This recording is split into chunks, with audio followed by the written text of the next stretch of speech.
You ever notice how some people just never seem to lose?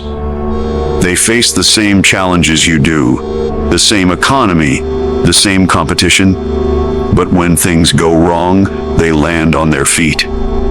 When opportunities appear, they're the first to grab them. They're not working harder than you. So, what's the secret?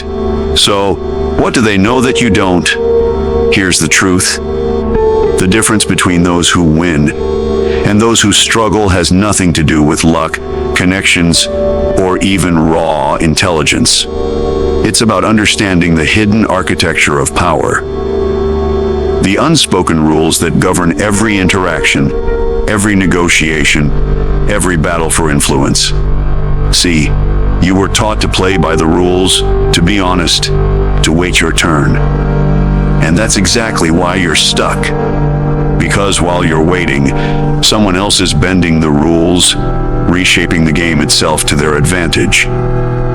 Centuries ago, Machiavelli stripped away the illusions and exposed the raw mechanics of power. He saw that power isn't about being liked, it's about being strategic.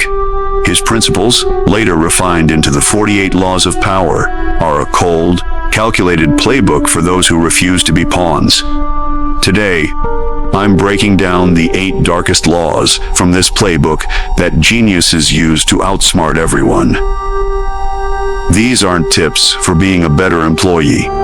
These are strategies for becoming a ruler of your own destiny. Pay close attention, because missing one of these could cost you everything. Let's dive in. Law 1: guard your reputation with your life. Let me ask you something. What do people say about you when you're not in the room? Your reputation is the single most valuable asset you have, and most people treat it like it's worthless. Here's the hard truth. A damaged reputation is a permanent handicap. Most people are careless. They gossip. They lose their temper publicly. They make small compromises for small gains. They think, it's just this one time. But each time, they erode the foundation of how they are perceived. Once trust is broken, it's almost impossible to rebuild. But geniuses, they understand that reputation is a fortress. They know that perception is reality. They would rather lose a battle than have their name tarnished. Because they know that with a strong reputation, they can win 100 future wars. Machiavelli once said, "The wise man does at once what the fool does finally." A wise man addresses a threat to his reputation immediately, while the fool waits until it's too late. Your reputation precedes you. It opens doors that are locked for others. It makes people agree to deals before you've even explained them. It silences skeptics. When your name is synonymous with success, integrity, and power, people get out of your way. A strong reputation is a shield and a sword. So, become obsessed with your public image. Never let a negative story about you go unchallenged. Never allow someone to define you. Craft your narrative with intention and defend it at all costs. The weak worry about being liked. The powerful build a reputation that commands respect. Law 2: pose as a friend, work as a spy. This one might make you uncomfortable. But ask yourself, how many times have you been too trusting and paid the price? The problem is that most people wear their hearts on their sleeves. They reveal their plans, their fears, and their weaknesses to anyone who will listen, mistaking friendliness for friendship. They operate in the open, and then are shocked when they are outmaneuvered. The powerful operate differently. They know that information is the ultimate currency. They listen far more than they speak. They ask questions, show genuine interest, and make others feel heard, all while quietly gathering crucial intelligence on motivations, alliances, and vulnerabilities. As Machiavelli advised, everyone sees what you appear to be. Few experience what you really are. Appear open and friendly, but maintain a private council where your true strategies are formed. This isn't about being deceitful. It's about being strategic. When you know more than your opponent, you can anticipate their moves. You can form better alliances. You can strike where they are weakest. By being a vault for information and a funnel for intelligence, you gain an insurmountable advantage. Knowledge collected is power accumulated. Stop talking and start listening. In every conversation, be a student of human nature. Learn what people desire and what they fear. Use this knowledge not to harm, but to protect yourself and advance your position. The knave believe what they are told. The strategic learn what is never said. Law 3, crush your enemy totally, feel a little shocked. Good. Now think about the times you showed mercy to a rival, only for them to come back stronger and more determined to destroy you. Most people show weakness at the critical moment. They get comfortable. They feel guilty. They think the battle is won. They leave their defeated enemy with just enough power to plot a comeback. This is not kindness. It is strategic suicide. Geniuses understand the fatal cost of half measures. They know that a wounded enemy is a dangerous enemy. When they move against a threat, they do so with overwhelming and final force. They leave no room for recovery, no base for revenge. This isn't about cruelty, it's about survival. Machiavelli was brutally clear on this. If an injury has to be done to a man, it should be so severe that his vengeance need not be feared. A total victory ends the conflict permanently. It sends a message to all other potential adversaries about the cost of crossing you. It establishes dominance so completely that you no longer have to fight the same battles over and over. It creates lasting peace through undeniable strength. Half measures create eternal enemies. When you are forced into a fight, fight to win. Not to make a point, not to teach a lesson, but to eliminate the threat for good. Do not gloat. Do not celebrate. Simply ensure that the enemy, as a rival force, no longer exists. The weak seek temporary truces. The powerful secure permanent peace. Law 4. Master the art of timing. Why do the same actions bring glorious success one day and total failure the next? The action didn't change. The timing did. Most people are impatient. They force opportunities before they are ripe. They push their ideas when no one is ready to listen. They act based on their own internal clock, ignoring the rhythm of the world around them. And then they blame the world for their failure. The powerful possess a supreme sense of timing. They have the patience to wait for the perfect moment and the courage to strike without hesitation when it arrives. They understand that context is everything. A great move at the wrong time is a disaster. Machiavelli observed that fortune favors the bold, but only when they understand the tides of time. I conclude, then, that fortune being changeable and mankind steadfast in their ways, so long as the two are in agreement, men are successful. Waiting is a strategic action. Letting your enemies make the first mistake is a strategy. Allowing a situation to deteriorate just enough for your solution to be welcomed is a strategy. Timing isn't luck, it's a skill. The right move at the wrong time is still the wrong move. Stop rushing. Start observing. Study the cycles in your industry, the moods of your superiors, the momentum of public opinion. Plan your moves in advance, but only execute when the winds are at your back. The impatient force the moment. The master waits for the moment to force his hand. Law 5, preach the need for change, but never reform too much at once. People fear change more than they desire improvement. Understand this, and you control the mob.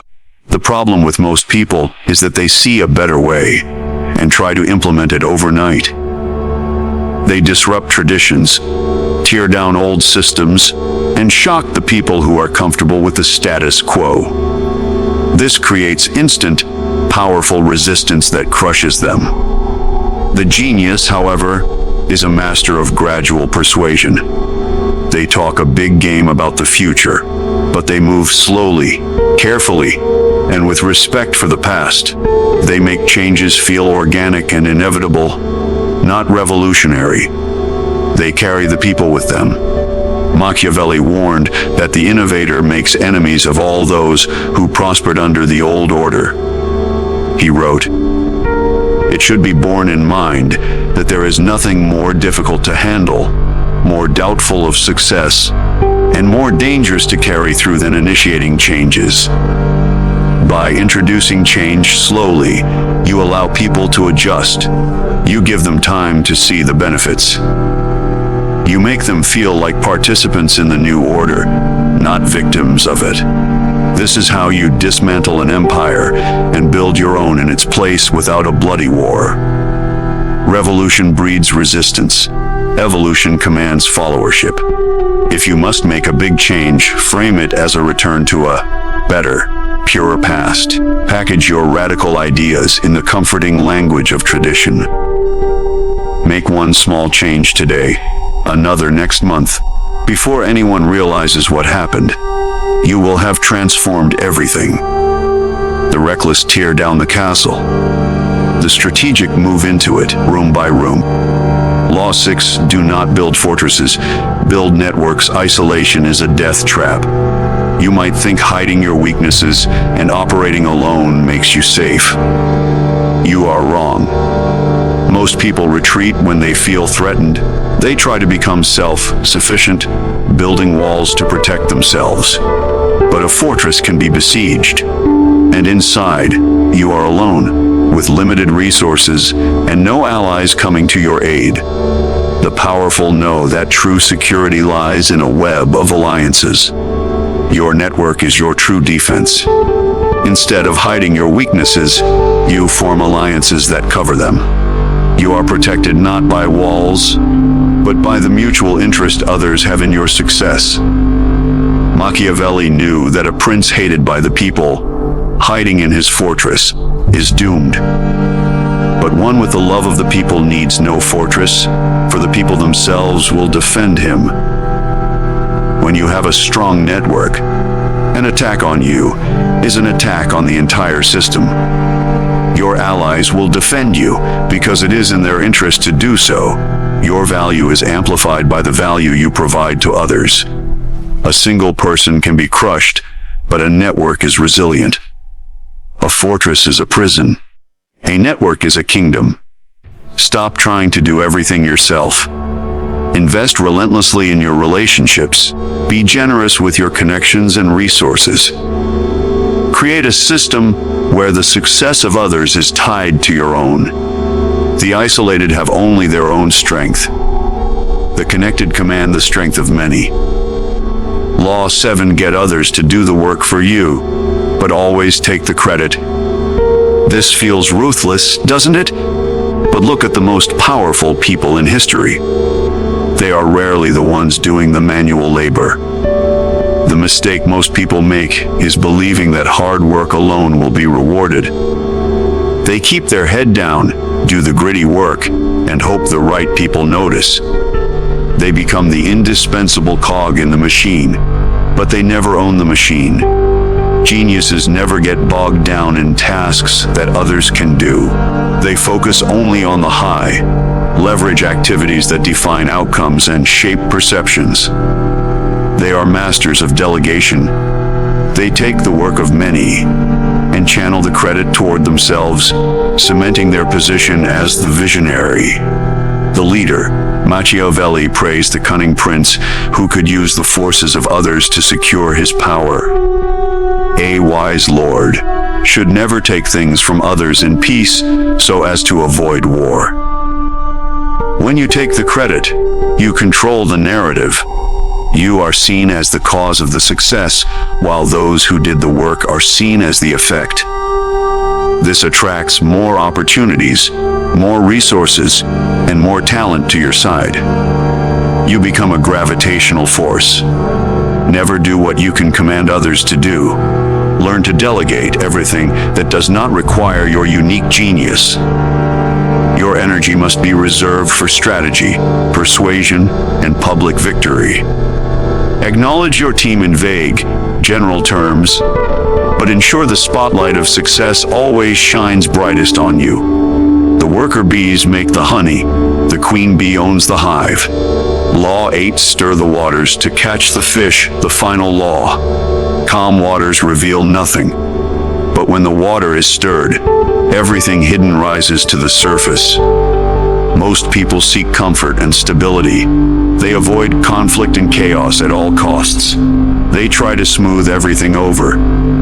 In doing so, they remain blind to the true alliances, hatreds, and motivations swirling beneath the calm surface. The powerful are not afraid to create controlled chaos. They know that by shaking up the situation, they can force people to reveal their true loyalties, their hidden weaknesses, and their secret plans. In the chaos, they find the opportunities that were once invisible. As Machiavelli might have put it, disorder is not always the enemy. It is a tool to see what order conceals. By introducing a new rival, changing a routine, or questioning a long-held belief, you force reactions. You see who panics, who gets aggressive, who remains calm, and who secretly supports you. The chaos is a diagnostic tool. It separates the strong from the weak and reveals the true structure of the game. Controlled chaos reveals hidden truths. Don't be a mere player in the game. Be the one who occasionally reshuffles the deck. Ask the provocative question. Challenge the outdated rule. Create just enough uncertainty to see how everyone reacts. Then, use that intelligence to your supreme advantage. The reactive are victims of chaos. The proactive are its masters. So, there they are. 8 dark, uncomfortable, but undeniably effective laws of power. Let's be clear. These laws are not for everyone. They require a steeliness, a willingness to see the world as it is, not as you wish it to be. This knowledge is a burden, but it's also a weapon. Power is not about physical strength. It's about psychological dominance. It's about understanding the game so deeply that you stop being a piece on the board and start being the player. You now have the playbook. The choice is yours. You can close this video and go back to hoping things will change. Or you can start applying these laws, one by one. You can start playing to win. Master these and no one will ever outsmart you again. Now, go out there and take what's yours.